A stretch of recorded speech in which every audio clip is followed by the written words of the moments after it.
Par exemple, le livre de Cantique, qui parle tout simplement d'une relation amoureuse d'un homme et d'une femme. Et il y a du romantisme là.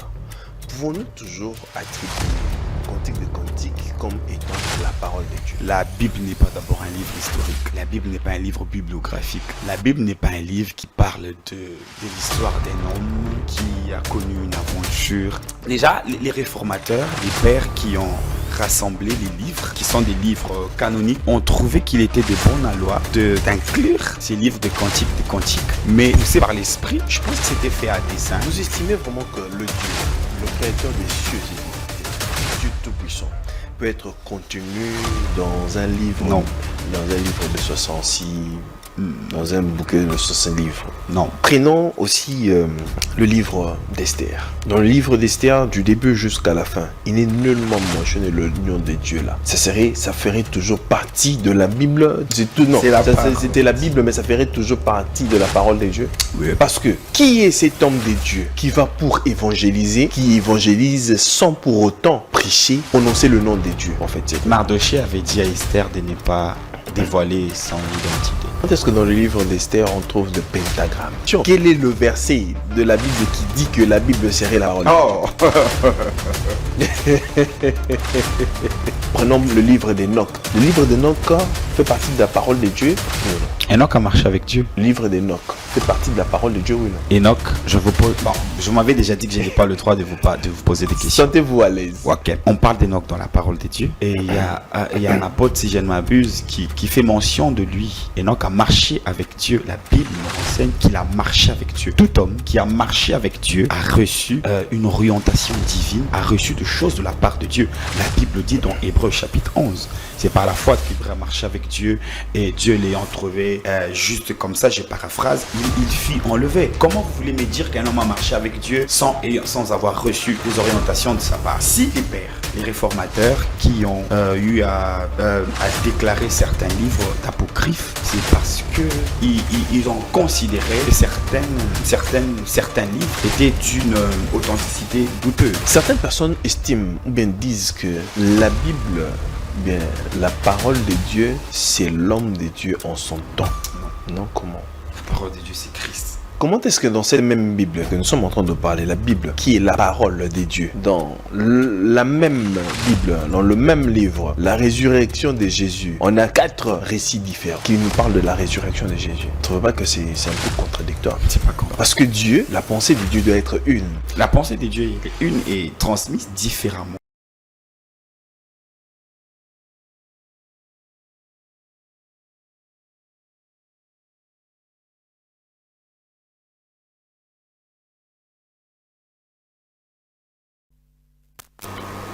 Très heureux, mesdames et messieurs, très chers téléspectateurs, de vous retrouver, de vous savoir très nombreux à devoir nous suivre et à devoir nous soutenir.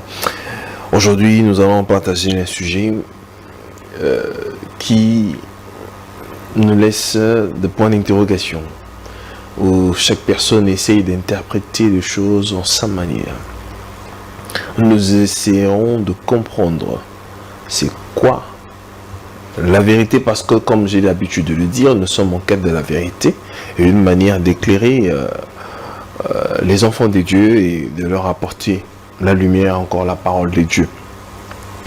Très bien, nous parlons de la Bible parce que beaucoup de gens disent que la Bible est la parole de Dieu. Alors nous devons comprendre si la Bible est la parole de Dieu ou non. Je reçois pour vous, à l'habitude de cette émission, le prophète Cédric Bokassa, qui est avec nous aujourd'hui, à qui je dis bonsoir et bienvenue, prophète Cédric. Bonsoir, merci beaucoup. Je parie que la campagne s'est bien passée. Très bien passé. C'était encore les enflammés. Vallées enflammées. Ça s'est très bien passé et c'était plein succès à Jésus, bien sûr. Le Seigneur a accordé la grâce et ça s'est très bien passé. Les objectifs ont été atteints par la grâce de Dieu. Très bien. Alors, nous ouvrons directement cette émission, comme je l'ai dit, que nous parlons de la Bible parole de Dieu ou pas? Alors, la question est de savoir, prophète Cédric, parce que vous êtes enseignant de la parole. Parce qu'un prophète, c'est aussi un enseignant de la parole, c'est lui qui révèle la parole de Dieu. La Bible est-elle la parole de Dieu? Pouvez-vous nous l'affirmer et nous dire réellement que la Bible est la parole de Dieu ou non? Si, la Bible, c'est la parole de Dieu. Comment la Bible est la parole de Dieu? Qu'est-ce qui ferait de la Bible la parole de Dieu? Il y a plusieurs portions d'écriture dans cette sainte Bible qui le confirment. Il y a beaucoup de versets qui confirment et affirment que la Bible est bel et bien la parole de Dieu.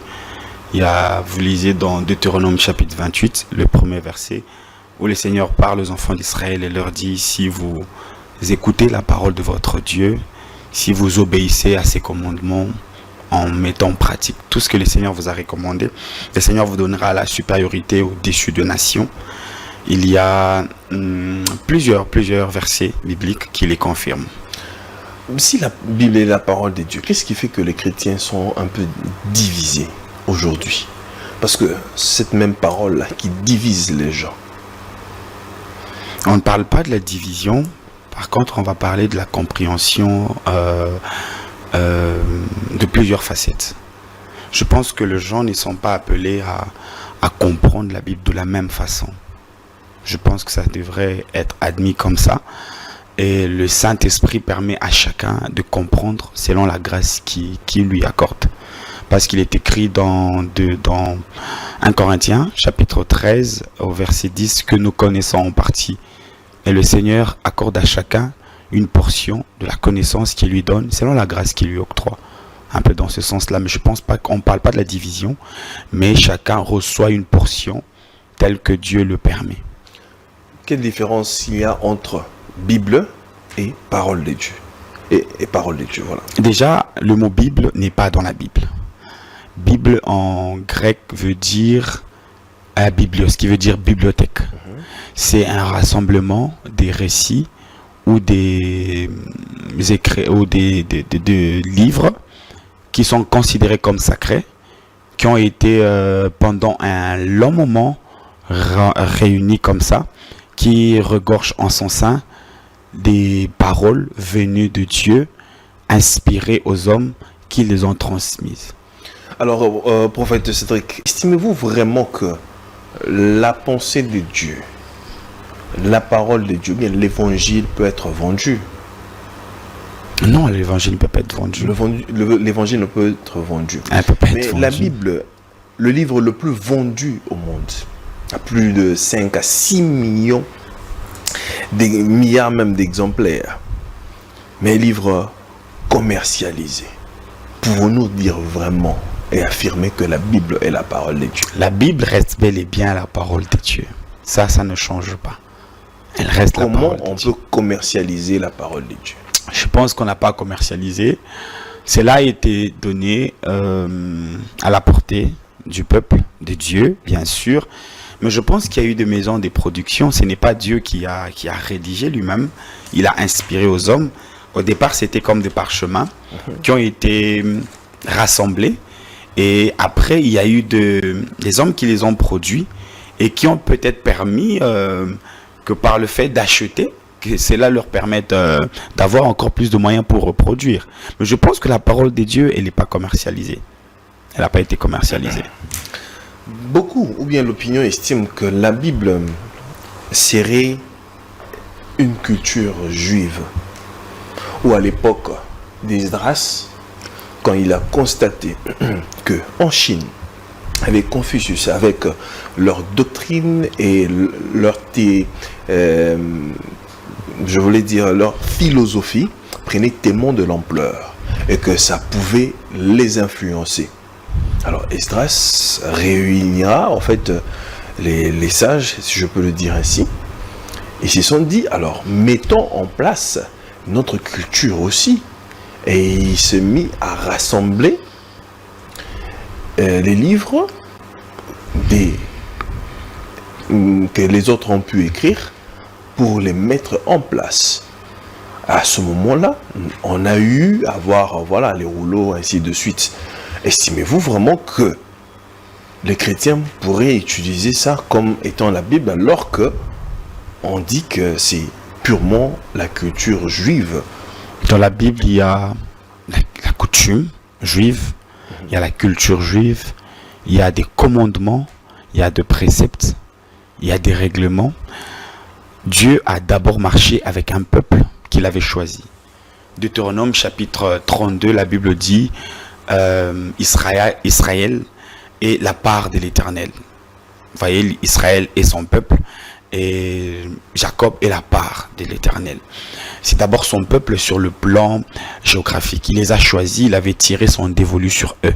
Il a commencé à marcher avec eux en leur donnant des règlements à suivre, en leur donnant des commandements à suivre. C'était pour leur bien que Dieu le faisait.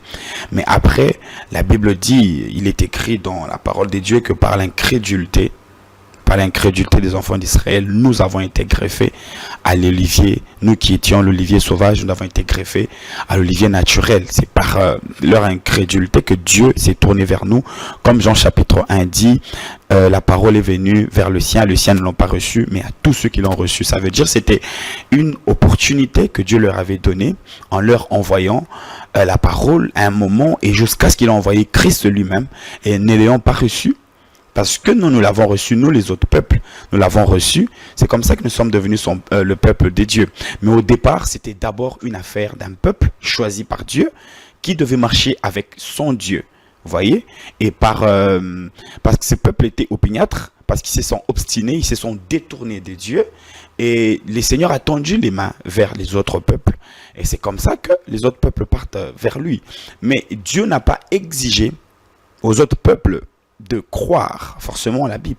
La Bible dit à quiconque, à tout celui qui le reçoit, ça veut dire celui qui fait le choix de le choisir. Autant le peuple d'Israël, qui était son peuple, c'était opiniâtré pour se détourner de lui, et autant les autres peuples aussi, ils peuvent avoir le choix, tout comme de choisir, tout comme ne pas choisir. Vous voyez, Dieu n'a jamais été imposé à quiconque de recevoir la parole, mais à quiconque la reçoit, celui qui est choisi par Dieu, qui reçoit, qui est touché, qui accepte d'ouvrir son cœur pour recevoir la parole, devient peuple, enfant de Dieu, comme je l'ai dit de cette manière. Prophète Cédric, vous allez être d'accord avec moi que 99% de ce que nous avons en fait dans la Bible aujourd'hui, mais l'information que nous avons dans la Bible nous renseigne de l'histoire ou des traditions juives, de la vie des Juifs. Oui. Alors, comment nous les chrétiens pouvons-nous nous identifier, pouvons-nous nous identifier à ce livre qui parle à 99% de la vie des traditions juives? Papa, frère Jules, la Bible c'est la parole de Dieu et la parole de Dieu c'est la lumière. Vous voyez, est-ce que vous ne pouvez pas avoir besoin de la lumière parce qu'elle est dans une autre parcelle? Vous ne pouvez pas prendre la lumière chez le voisin et la ramener chez vous. La Bible dit, la crainte de l'Éternel, c'est les commencements de la sagesse. Qui aujourd'hui peut me dire le contraire, que la parole de Dieu n'éclaire pas? Qui peut me dire que la parole de Dieu n'illumine pas? Qui peut me dire que la parole de Dieu n'est rend pas sage?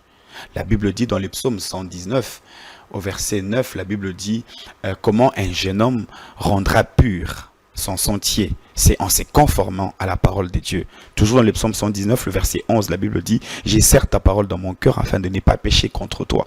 On ne va pas s'attarder sur le fait qu'elle appartienne à un autre peuple, qu'elle soit la culture juive, pendant qu'elle nous procure de la sagesse. Combien il est écrit dans le psaume 119 que tes préceptes me rendent sage, ta parole me rend plus sage que de roi, plus fort. La parole de Dieu est une lumière qui éclaire, c'est une lampe. Le psaume 119, le verset 105, la Bible dit que ta parole est une lumière, c'est une lampe à mes pieds, une lumière sur mes sentiers. La parole de Dieu sort quiconque la consulte du ténèbre. Celui qui la reçoit la vie. La Bible dit dans Proverbe que la parole donne la bonne santé à tes os. Voyez. Donc, si nous allons dans ce débat-là, pour dire que la parole de Dieu, elle est d'abord, il y a la culture juive à l'intérieur, c'est une parole qui est adressée juste à un seul peuple, nous risquons de nous fourvoyer. Nous admettons que Dieu a commencé à marcher avec un peuple qui lui appartenait, Israël, mais après, parce que c'est dans le plan divin, il a aussi prévu de nous sauver en passant par le truchement de l'incrédulité du peuple qu'il avait choisi. C'est comme ça qu'aujourd'hui, nous aussi, nous avons la grâce de les connaître. Professeur, prenons par exemple le livre de Cantique et de Cantique, qui parle tout simplement d'une relation amoureuse d'un homme et d'une femme. Et il y a du romantisme là. Pouvons-nous toujours attribuer au Cantique de Cantique comme étant la parole de Dieu? Frère Jules, vous devez savoir que la Bible n'est pas d'abord un livre historique. La Bible n'est pas un livre bibliographique. La Bible n'est pas un livre qui parle de l'histoire d'un homme qui a connu une aventure. Dans la Bible, il y a le Logos et le Réma. Le Logos, c'est les Écritures. Ce sont des informations. Le Réma, c'est la vie qu'on obtient dans cette parole, dans ces Écritures. Il y a une histoire d'un roi, Salomon, qui a eu plusieurs femmes et qui a aimé une autre femme. C'est vrai. C'est déjà les réformateurs, les pères qui ont rassemblé les livres, qui sont des livres canoniques, ont trouvé qu'il était de bonne loi d'inclure ces livres de cantiques, mais poussés par l'esprit. Je pense que c'était fait à dessein qu'on le mette aussi dans les Écritures. Vous voyez, qu'on le mette aussi, qu'on le rassemble dans cette bibliothèque. Ça édifie le chrétien en quoi? Ça édifie le chrétien. Ça édifie les chrétiens. Si vous lisez la parole de Dieu, est-ce que vous savez qu'il y a des gens qui font la théologie mais qui ne sont pas chrétiens, qui s'informent juste? Voyez, quelqu'un peut lire un verset qui dit « À tous ceux qui l'ont reçu, il leur a donné le pouvoir de devenir enfants de Dieu. » Et leur a donné le pouvoir de devenir enfants de Dieu. Encore, ça édifie si la personne ne reçoit pas la révélation des Écritures. Il est écrit dans 2 Corinthiens, chapitre 4, le 3e et le 4e verset, la Bible dit « Si notre évangile est encore voilé, il l'est pour les incrédules. Ceux dont le Dieu de ce siècle a aveuglé l'intelligence pour qu'ils lisent, qu'ils voient et ne comprennent pas la lumière de l'évangile qui est Christ. » Voyez, vous pouvez lire la parole de Dieu, même des livres qui sont censés édifier, même ceux qui peuvent de prime abord vous donner l'impression de ne pas être édifiants. Ça peut toujours ne pas vous édifier. Ça veut dire que tout ce que nous lisons dans la parole de Dieu, ça peut être une information, ça peut être une histoire basée sur la culture juive, mais je crois que l'Esprit de Dieu est capable de nous permettre d'être instruits, de recevoir quelque chose dans cette histoire-là. Prophète Cédric, vous estimez vraiment que le Dieu, le créateur des cieux et de la terre, le Dieu tout-puissant, peut être contenu dans un livre, non, dans un livre de 66, dans un bouquet de 65 livres? Non. Non. Prenons aussi le livre d'Esther. Dans le livre d'Esther, du début jusqu'à la fin, il n'est nullement mentionné le nom de Dieu là. Ça ferait toujours partie de la Bible. C'est la Bible, mais ça ferait toujours partie de la parole de Dieu. Oui. Parce que, qui est cet homme de Dieu qui va pour évangéliser, qui évangélise sans pour autant prêcher, prononcer le nom de Dieu, prophète Cédric? Mardochée avait dit à Esther de ne pas dévoiler son identité. Vous voyez. Et en écrivant cette histoire, vous comprenez qu'ils avaient caché leur identité, mais après, l'Éternel a montré qu'il reste Dieu. Dieu n'a pas besoin qu'on parle de lui. Non, Dieu n'a pas besoin qu'on... Il n'a pas forcément besoin qu'on cite son nom. Voilà. Mais quand vous prêchez, quand vous allez évangéliser, vous citez le nom de qui? Je parle de l'histoire d'Esther, vous voyez. Mais vous venez de dire que Dieu n'a pas besoin qu'on puisse citer son nom. Vous allez prendre ce que je dis avec des pincettes. Vous voyez. Je suis en train de dire qu'il y a des contextes dans lesquels Dieu n'a pas forcément besoin qu'on cite son nom. Comme s'il avait peur que quand on ne le cite pas, il va disparaître. La péroraison, la conclusion du livre d'Esther, vous comprenez qu'il y a une intelligence invisible. Vous comprenez qu'il y a une main invisible qui a imposé un peuple étranger sur une porte d'une terre de la déportation. Voyez, la conclusion dans ces livres d'Esther, qu'est-ce qui s'est passé? Le peuple appartenant à l'Éternel, ont-ils fini malheureux, ou ont-ils réussi, ou se sont-ils imposés?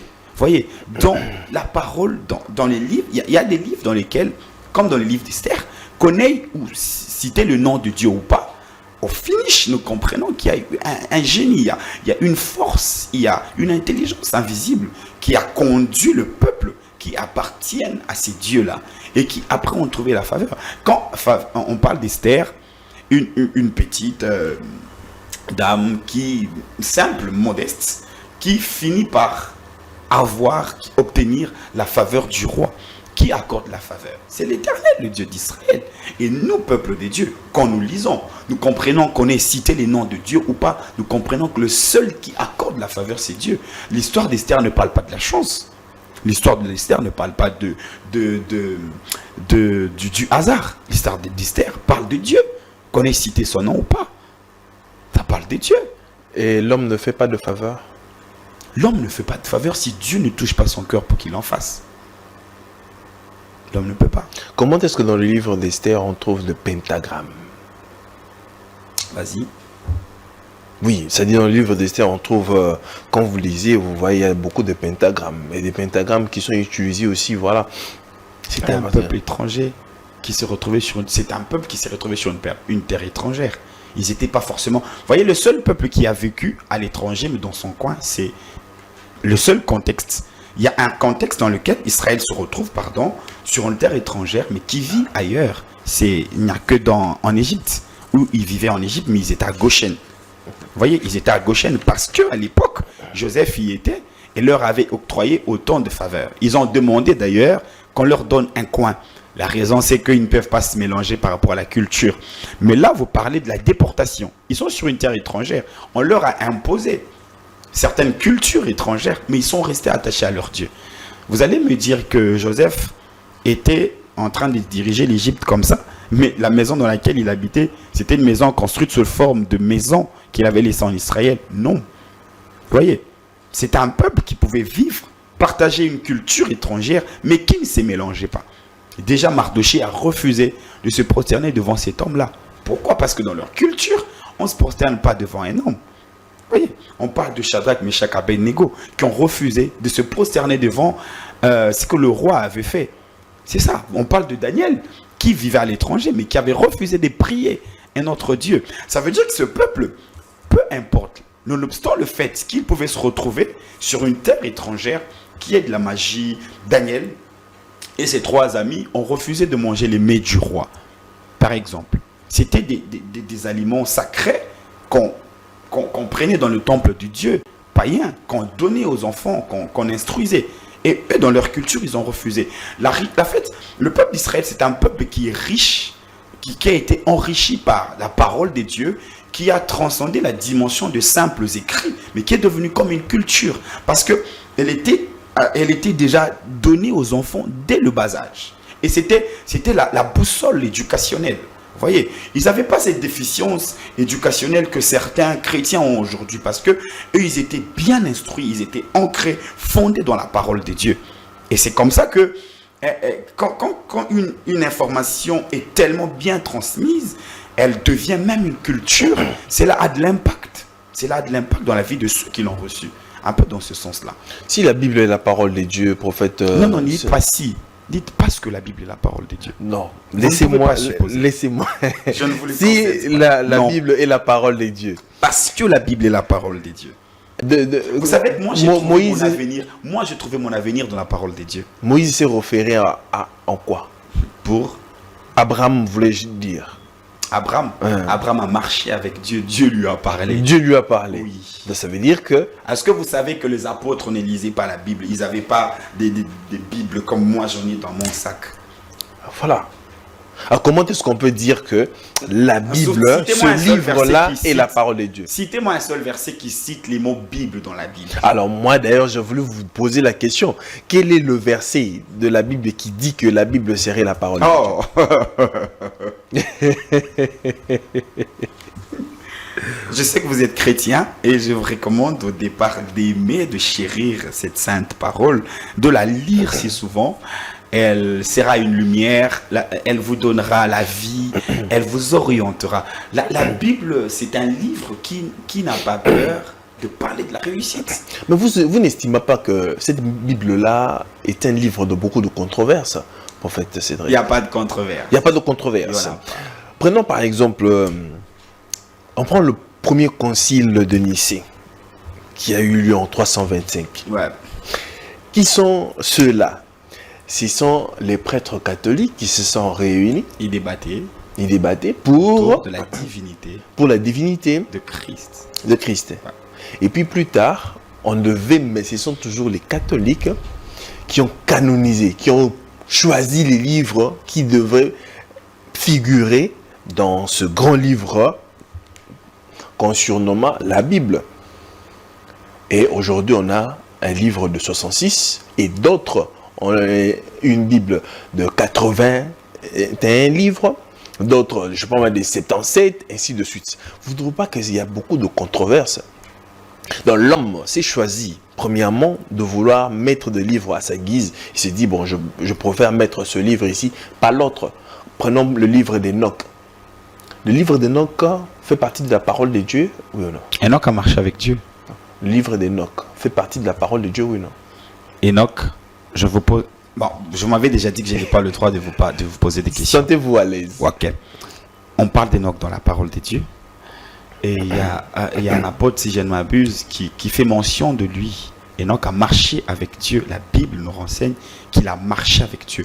Tout homme qui a marché avec Dieu a reçu une orientation divine, a reçu des choses de la part de Dieu. La Bible dit dans Hébreux chapitre 11, c'est par la foi qu'Hébreu marche avec Dieu et Dieu l'ayant trouvé juste comme ça, je paraphrase, il fit enlever. Comment vous voulez me dire qu'un homme a marché avec Dieu sans avoir reçu des orientations de sa part? Alors moi maintenant je veux savoir, le livre d'Enoch fait partie de la parole de Dieu? Si les pères, les réformateurs qui ont eu à déclarer certains livres d'apocryphes, c'est parce que ils ont considéré que certains livres étaient d'une authenticité douteuse. Ce sont des pères qui l'ont fait. La Bible nous recommande de ne pas déplacer les bornes placées par les anciens. Vous savez, dans chaque culture, il y a toujours des responsables, il y a toujours des pères qui ont trouvé qu'il était de bonne loi de choisir telle ou de ne pas choisir telle autre chose. On peut bien parler des conciles, on peut bien parler des réformateurs qui se sont réunis au XVIe siècle pour juger bon d'enlever certains livres. Mais je pense que même dans tout ça, il y avait toujours une orientation divine. Il n'y a pas d'hasard, Papa Jules. Il n'y a pas d'hasard. Il n'y a pas d'hasard. Il n'y a pas d'hasard. Mais quand vous lisez le livre d'Enoch, le livre d'Enoch, je ne l'ai jamais lu déjà. Vous n'avez jamais lu? Non, je l'ai jamais Oh, moi je vous informe. D'accord. Vous êtes un homme de Dieu, versé dans les Écritures. Faites des recherches sur le livre d'Enoch. Le livre d'Enoch nous renseigne aussi. Il y a des liens avec l'Apocalypse. Alors le livre d'Enoch nous parle aussi du temps de la fin. Le livre d'Enoch nous parle aussi de certaines prophéties qui fait allusion à Daniel. Vous allez dire que toutes ces choses-là ne sont pas... n'est pas la parole de Dieu. Je pense que... Je n'ai pas dit que ce n'est pas la parole de Dieu. J'ai dit qu'Enoch a marché avec Dieu et qui doit... Donc on peut considérer aussi les livres qui n'ont pas été canonisés être aussi la parole de Dieu. Moi, je pense que je ne conseillerais pas ça au peuple de Dieu. Pourquoi? Moi, par exemple, en tant qu'enseignant responsable d'une communauté, je vais d'abord recommander au peuple de Dieu de lire les livres qui sont des livres canoniques. Déjà, même ces livres canoniques-là, les 66 livres de la Bible, les chrétiens ne les maîtrisent déjà pas. Pourquoi vont-ils ajouter autre chose? C'est vrai, les gens doivent être informés, les gens doivent être cultivés, les gens doivent aller dans plusieurs détails en lisant encore et encore et encore. Mais ces livres déjà qui sont, certains livres déjà qui sont d'abord recommandés, les gens doivent d'abord les lire, le comprendre. Le but serait pas d'avoir beaucoup d'informations dans la vie. Le but serait de réussir. Vous voyez, le but c'est de réussir. Parce que moi j'apprends de réussir dans quoi? De réussir dans tous les domaines de la vie. La Bible vous donne la réussite. Vous n'allez pas me dire le contraire. Il est écrit, c'est alors que tu réussiras. C'est alors que tu verras la lumière dans son... La parole de Dieu, elle donne la bonne santé. La parole de Dieu, c'est une boussole qui est claire dans le noir. Vous savez, quand quelqu'un lit la parole de Dieu, il est éclairé. Vous voyez l'assurance qu'il a. Pourquoi les gens ils sont perdus? Les gens ils sont pas perdus parce que le monde est mauvais. Les gens ils sont perdus parce que ils sont pas en contact de la vérité. Et la vérité exclusive, c'est la parole de Dieu. Vous n'allez pas me dire le contraire. Regardez quand quelqu'un est pétri de la parole de Dieu, quand quelqu'un lit, quand quelqu'un comprend, quand quelqu'un est instruit. Voyez l'assurance qu'il a, voyez la sagesse dont il fait preuve. Vous comprenez qu'il est instruit par le Seigneur. Ouais, je recommande, moi personnellement, je recommande d'abord aux chrétiens de lire le 66 livres, de les comprendre, et de sonder les Écritures comme il est écrit, et de vivre en communion avec le Saint-Esprit pour être instruit et réussir la vie. La Bible dit que l'homme ne vivra pas seulement de pain, mais de toute parole qui sort de la bouche des dieux. De toute parole qui sort de la bouche des dieux. De quelle parole fait-on allusion ici? Ce sont ces livres qui ont été réunis. Ce sont ces livres qui ont été réunis et déclarés canoniques. Et c'est ça qui donne la vie. C'est ça qui donne la vie.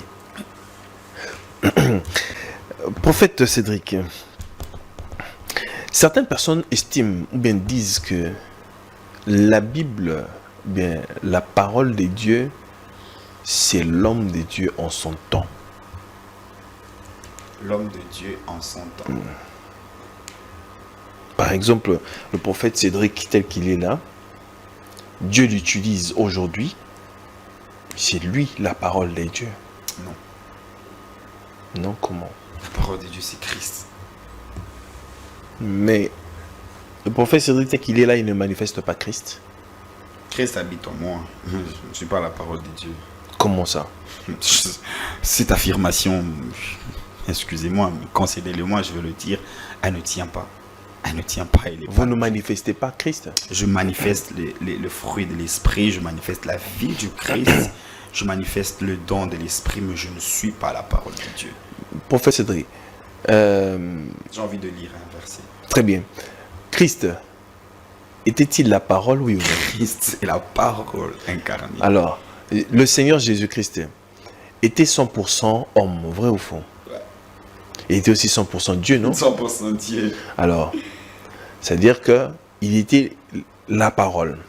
Il est la parole. Il n'était pas la parole. Christ est la parole. Alors, l'homme des dieux, Oui.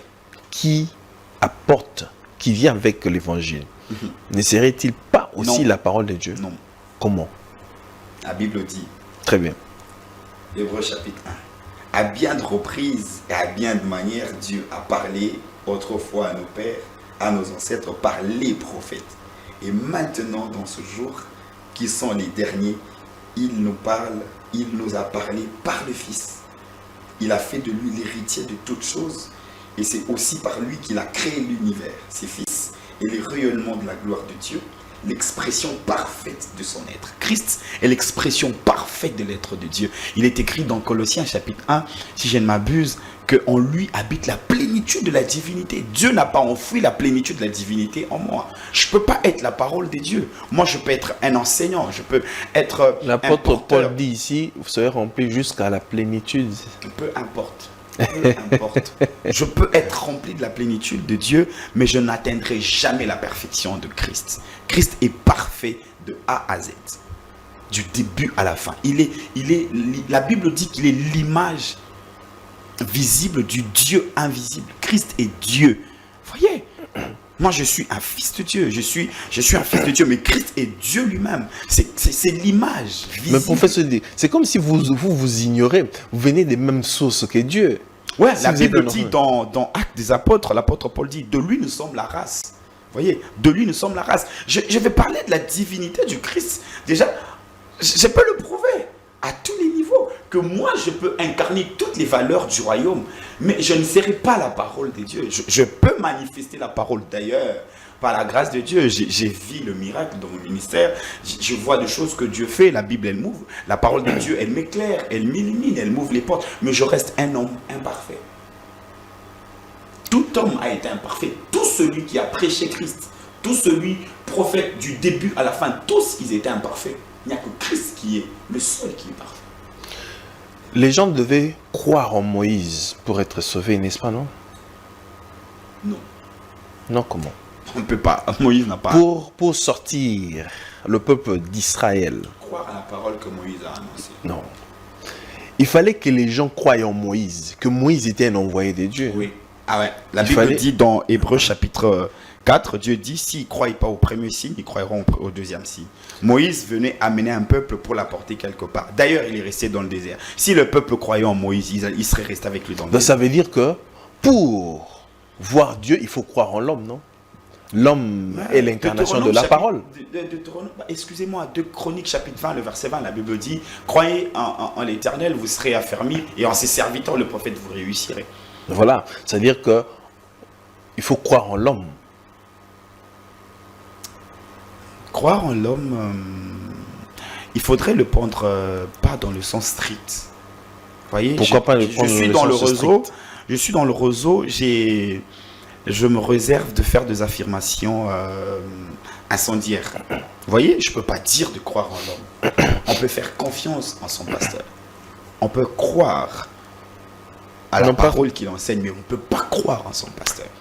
Professeur Cédric, On ne croit qu'en Jésus. Professeur Cédric, vous opérez dans le spirituel d'une certaine façon.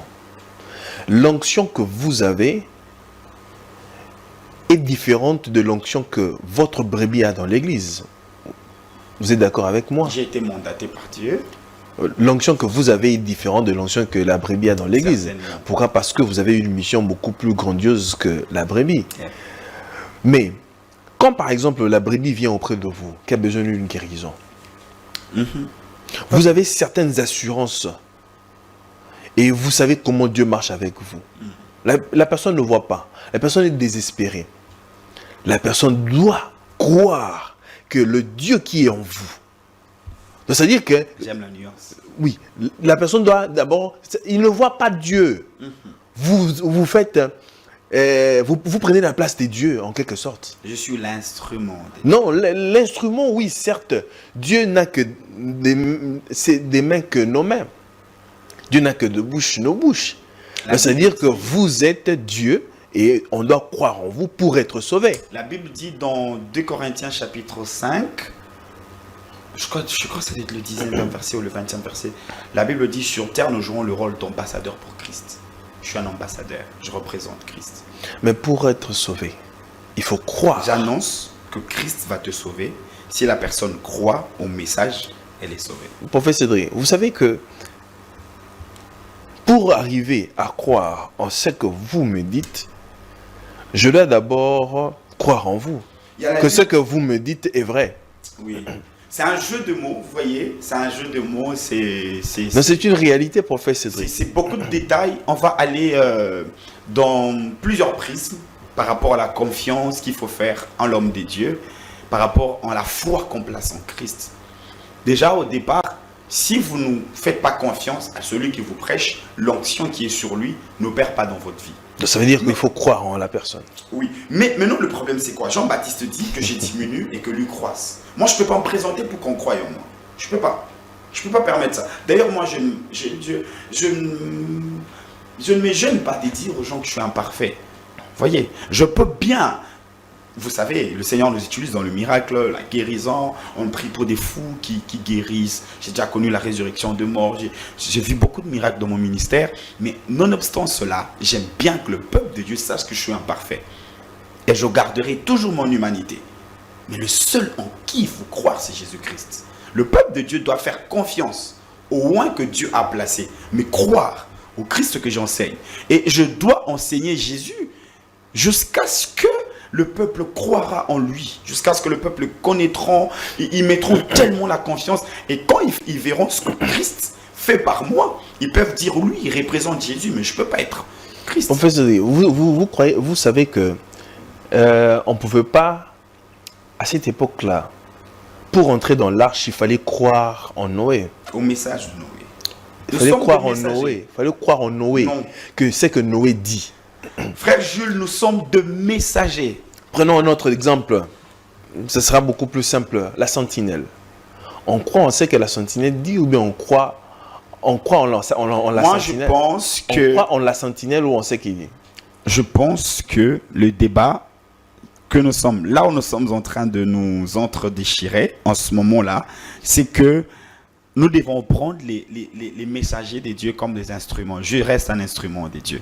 Croyez en ce que je vous dis. Vous faites vous êtes la parole de Dieu. Non, j'annonce la parole de Dieu. J'annonce la parole de Dieu. Je suis un annonciateur. Je suis, comme on dit dans la parole de Dieu, il est écrit, nous sommes des intendants de mystère. Nous gardons de mystère. Nous sommes de petits habitin dans Nzambe. Vous voyez, je ne suis pas la parole de Dieu. J'incarne la parole de Dieu. J'annonce la parole de Dieu. Je prêche la parole de Dieu, mais je ne suis pas la parole de Dieu. Dieu, il ne peut pas être imparfait. Dieu ne peut pas être imparfait. Non. Il habite dans un homme imparfait, mais il ne peut pas être imparfait. Non. Je ne dis pas que l'homme est parfait. L'homme manifeste Christ et l'homme a Christ. L'homme devient la parole. L'apôtre Paul dit ici, vous devez être des épîtres écrites. Vous êtes des lettres. Il dit, vous êtes, parce qu'on avait exigé qu'il amène de lettres, et il lui a dit, vous êtes les lettres que j'ai écrites. Écrites non avec l'encre, mais avec le sang de Jésus. Il dit, vous êtes des lettres. C'est un langage métaphorique. Ça veut dire. Vous voulez encore amener ça dans un langage métaphorique. Non, mais écoutez, dans la parole de Dieu, en fait, vous voyez là où vous voulez m'amener là. J'aimerais bien que vous compreniez que peu importe ce que je ferai, je resterai un canal. Et je vais partir, je mourrai, je partirai. Le Seigneur continuera à utiliser ce qui viendra après nous. L'apôtre Paul est parti. Mais Jésus-Christ, c'est la parole de Dieu. Nous annonçons la parole de Dieu. La Bible dit, ok, j'aime ce que Jean-Baptiste dit. Jean-Baptiste dit, celui à qui appartient l'épouse, c'est l'époux. Nous sommes les amis de l'époux. Nous sommes des envoyés de l'époux. Nous annonçons. Est-ce que vous savez que l'épouse du Christ, c'est l'Église? Je ne peux pas être la parole parce que la parole, c'est Christ. Moi, si je cause bien avec ton mari, je ne suis pas toi, Jules. Et si je cause bien avec ta femme, excuse-moi, je ne suis pas toi. Tu vois, ça va? Ça te va comme ça? Je peux être très proche de toi. Tu pars en France, tu me dis, va chez moi, donne à ma femme 3000 $. Frère Jules, j'arrive chez toi, je donne à ta femme 3000 $. Je ne suis pas Jules. Je suis l'ami de Jules. Voilà. On parle de l'Église qui est l'épouse du Christ. Vous voyez? Et Jean-Baptiste dit, celui à qui appartient l'épouse, c'est l'époux. Nous sommes les amis de l'époux. Alors, pour chuter, prophète Cédric, comment est-ce que dans cette même Bible que nous sommes en train de parler, la Bible, qui est la parole des dieux, dans la même Bible, dans le même livre, la résurrection de Jésus, on a 4 récits différents.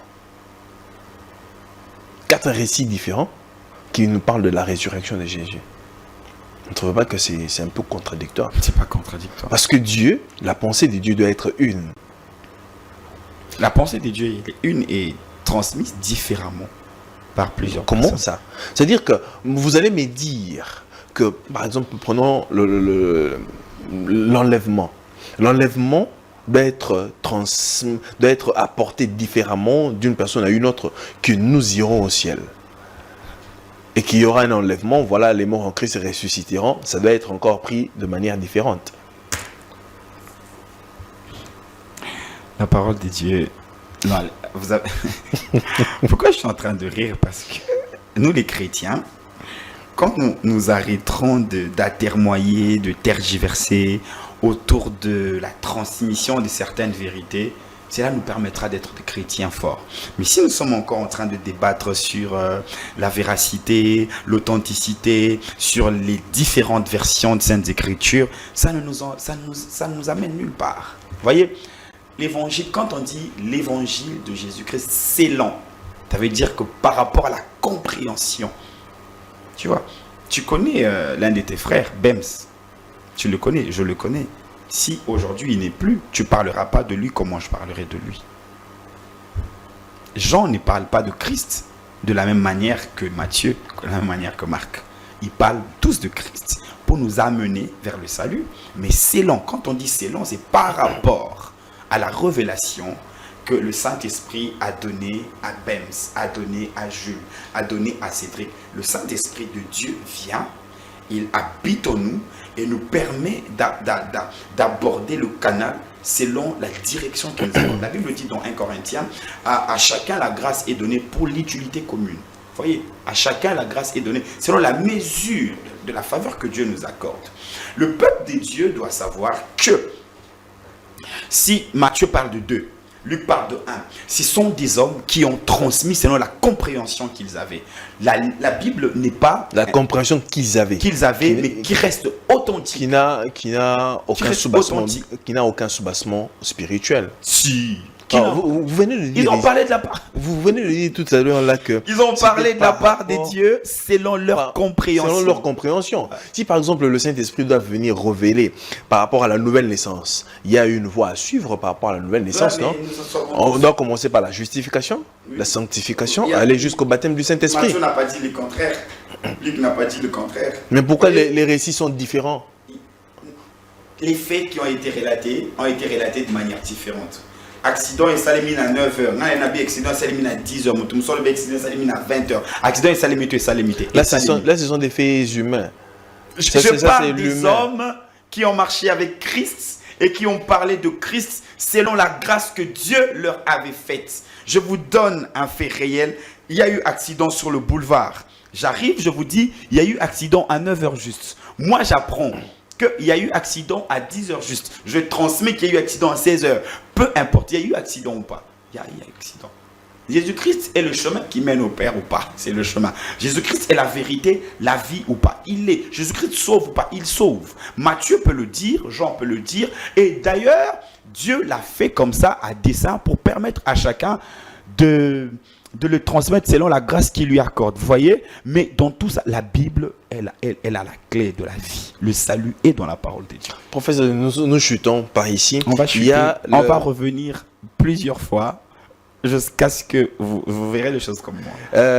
Il y a l'artiste ici, Isaac Boukassa, qui dit que Dieu est en train d'écrire sa Bible jusqu'au jour d'aujourd'hui. A-t-il raison ou tort? Il a raison. Il a raison. Ouais. Donc, ça veut dire que il y a des pages de la Bible qui sont en train d'être écrites jusqu'au jour d'aujourd'hui. Ouais, c'est la continuité des actes des apôtres. C'est la Hébreux continuité des actes des chapitre, apôtres.